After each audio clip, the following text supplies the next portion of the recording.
Hello friends, ಹೇಗಿದ್ದಾರೆ ಎಲ್ಲರಿಗೂ ನಮಸ್ಕಾರ. ಇವತ್ತಿನ ನಮ್ಮ ವಿಡಿಯೋದಲ್ಲಿ ಮದುವೆ ಮನೆ ಶೈಲಿಯ ಶಾವಿಗೆ ಪಾಯಸ ಮಾಡೋದು ಹೇಗೆ ಅಂತ ನೋಡೋಣ. ಹೀಗೆ ಇದಕ್ಕೆ ನಾನು ಒಂದು ಬಾಣಲಿನ ಇಟ್ಕೊಂಡಿದ್ದೀನಿ.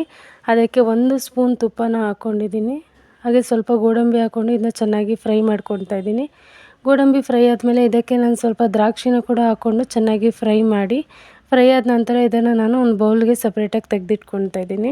ನಂತರ ಅದೇ ಬಾಣಲಿಗೆ ನಾನಿಲ್ಲಿ 1 ಕಪ್ಪಷ್ಟು ಶಾವಿಗೆನ ಹಾಕ್ಕೊಂಡು ಚೆನ್ನಾಗಿ ಫ್ರೈ ಮಾಡ್ಕೊತಾ ಇದ್ದೀನಿ. ಲೋ ಫ್ಲೇಮಲ್ಲೇ ಫ್ರೈ ಮಾಡ್ಕೊತಾ ಇದ್ದೀನಿ. ಸ್ವಲ್ಪ ಶಾವಿಗೆ ಕಲರ್ ಚೇಂಜ್ ಆಗಿದ ತಕ್ಷಣ ನಾನು ಇದಕ್ಕೆ ಕಾಯಿಸಿರೋ ಹಾಲನ್ನು ನಾನಿಲ್ಲಿ 1/4 ಲೀಟ್ರಷ್ಟು ಕಾಯಿಸಿರೋ ಹಾಲನ್ನು ಇದಕ್ಕೆ ಹಾಕ್ಕೊತಾ ಇದ್ದೀನಿ.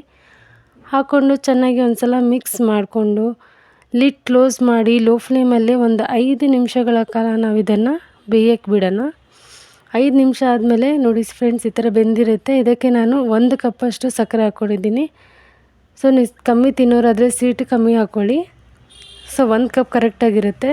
ನಂತರ ಇದಕ್ಕೆ ನಾನು ಬಾದಾಮ್ ಪೌಡ್ರನ್ನ 2 ಸ್ಪೂನ್ ಇಲ್ಲಿ ಹಾಕ್ಕೊಂಡಿದ್ದೀನಿ. ಇದೇ ಇಲ್ಲಿ ಸ್ಪೆಷಲ್ ಟೇಸ್ಟ್ ಕೊಡುತ್ತೆ ಈ ಪಾಯಸಕ್ಕೆ. ಅದನ್ನು ಹಾಕ್ಕೊಂಡು ಚೆನ್ನಾಗಿ ಮಿಕ್ಸ್ ಮಾಡಿಕೊಂಡು ಇದಕ್ಕೆ ನಾನು ಮತ್ತೊಂದು 1/4 ಲೀಟ್ರ್ ಹಾಲನ್ನು ಹಾಕ್ಕೊಂಡು ಚೆನ್ನಾಗಿ ಮಿಕ್ಸ್ ಮಾಡಿಕೊಂಡು ಹಾಗೆ ಫ್ರೈ ಮಾಡಿ ಇಟ್ಕೊಂಡಿರೋಂಥ ಗೋಡಂಬಿ ದ್ರಾಕ್ಷಿನ ಕೂಡ ಇದಕ್ಕೆ ಹಾಕ್ಕೊಂಡು ಕೊನೆಯದಾಗಿ ಏಲಕ್ಕಿ ಪುಡಿನ ಹಾಕ್ಕೊಂಡು ಚೆನ್ನಾಗಿ ಮಿಕ್ಸ್ ಮಾಡಿಕೊಂಡು ಸರ್ವ್ ಮಾಡಬೇಕು ಫ್ರೆಂಡ್ಸ್. ತುಂಬಾ ಟೇಸ್ಟಿಯಾಗಿರುತ್ತೆ.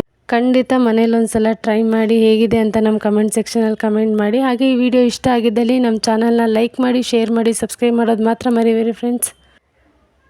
ಮುಂದಿನ ವಿಡಿಯೋದಲ್ಲಿ ಸಿಗೋಣ. ಬಾಯ್ ಎಲ್ಲರಿಗೂ.